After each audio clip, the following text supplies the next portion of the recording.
हर हर महादेव भक्तों, कैसे हैं आप सब लोग। एक बार फिर आपका स्वागत है घनश्याम वाणी यूट्यूब चैनल में। आज मैं आपको माघ मास के 19वें अध्याय की कथा का श्रवण करवाने जा रही हूँ।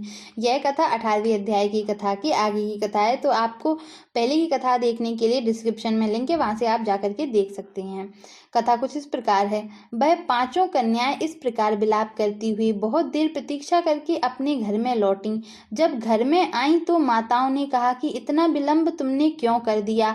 तब कन्याओं ने कहा कि हम किन्नरियां के साथ क्रीड़ा करती हुई सरोवर पर थीं और कहने लगीं कि आज हम थक गई हैं और जाकर लेट गईं। वशिष्ठ जी कहते हैं कि इस प्रकार आशय का छुपाकर वह विरह की पीड़ा को सहन कर गईं। उन्होंने घर में आकर किसी प्रकार की क्रीड़ा नहीं की। वह रात्रि को उनको एक युग के समान बीती। सूर्य नारायण के उदय होते ही वह अपने आप को जीवित मानती हुई माताओं की आज्ञा लेकर गौरी पूजन करने वह कन्याएं वहां पर जाने लगीं। उसी समय ब्राह्मण भी स्नान करने के लिए अच्छा समय जानकर सरोवर पर आए। उसके आने पर कन्याओं ने बाह बाह किया। जैसे कमलनी प्रातः काल सूर्योदय को देखकर कहती हैं, उसको देखकर उनके नेत्र खुल गए और उस ब्रह्मचारी के पास गईं। आपस में एक दूसरे का हाथ पकड़ कर चारों तरफ से उनको घेर लिया और कहने लगी कि मूर्ख, उस दिन तुम भाग क्यों गए थे, आज नहीं भाग सकते।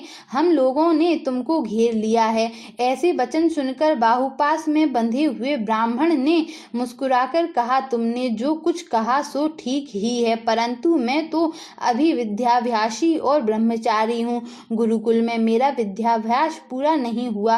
पंडित को चाहिए कि जिस आश्रम में रहे उसके धर्म का पालन करे।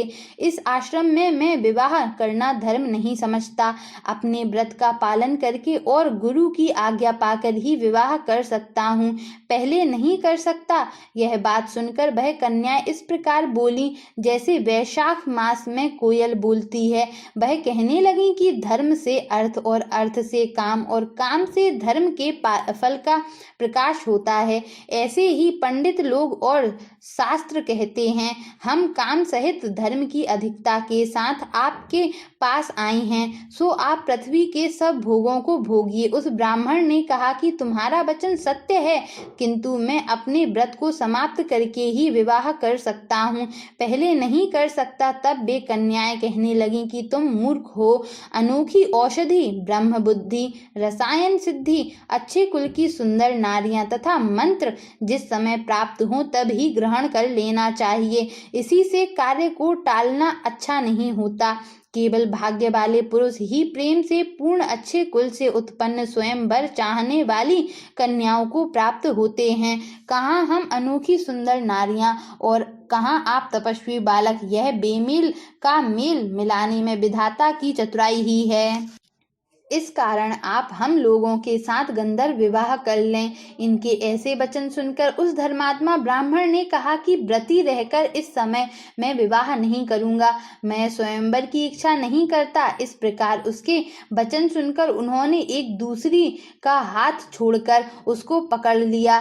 सुशील और सुस्वरा ने उसकी भुजाओं को पकड़ लिया, सुतारा ने आलिंगन किया और चंद्रिका ने उसका मुख चूम लिया। परंतु फिर उसने क्रोधित होकर उनको श्राप दिया कि तुम डायन की तरह मुझसे चिपटी हो, इस कारण पिशाचिनी हो जाओ। ऐसे श्राप देने पर वह उसको छोड़कर अलग खड़ी हो गईं। उन्होंने कहा कि हम निरपराधिनियां हैं, को वृथा क्यों श्राप दिया। तुम्हारी इस धर्मज्ञता पर धिक्कार है। प्रिय करने वाले से बुराई करने वाले का सुख दोनों लोकों में नष्ट हो जाता है, इसलिए तुम भी हम लोगों के साथ पिशाच हो जाओ। तब वे आपस के क्रोध से उस सरोवर पर पिशाच पिशाचिनी हो गए और बस पिशाच पिशाचिनी कठिन शब्दों से चिल्लाते हुए अपने कर्मों को भोगने लगे। वशिष्ठ कहने लगे कि हे राजन, इस प्रकार वह पिशाच उस सरोवर के इधर उधर फिरते रहे।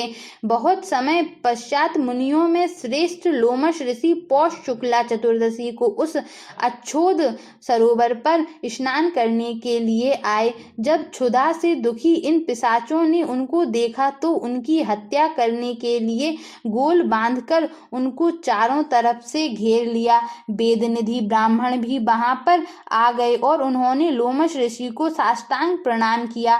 पिशाच ऋषि के तेज के सामने ठहर ना सके और दूर जाकर खड़े हो गए। वेदनिधि हाथ जोड़कर लोमश ऋषि से कहने लगे कि भाग्य से ही ऋषियों के दर्शन होते हैं।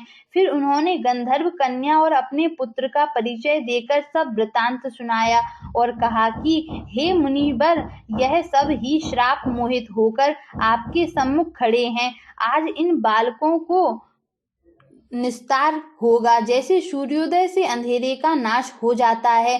वशिष्ठ जी कहने लगे कि पुत्र के दुख से दुखी हुए वेदनिधि ब्राह्मण के ऐसे वचन सुनकर लोमश ऋषि के नेत्रों में जल भर आया और वेदनिधि से कहने लगे, मेरे प्रसाद से बालकों को शीघ्र स्मृति पैदा हो। मैं उनका धर्म कहता हूँ, जिससे इसका आपस का ज्ञान विलीन हो जाएगा।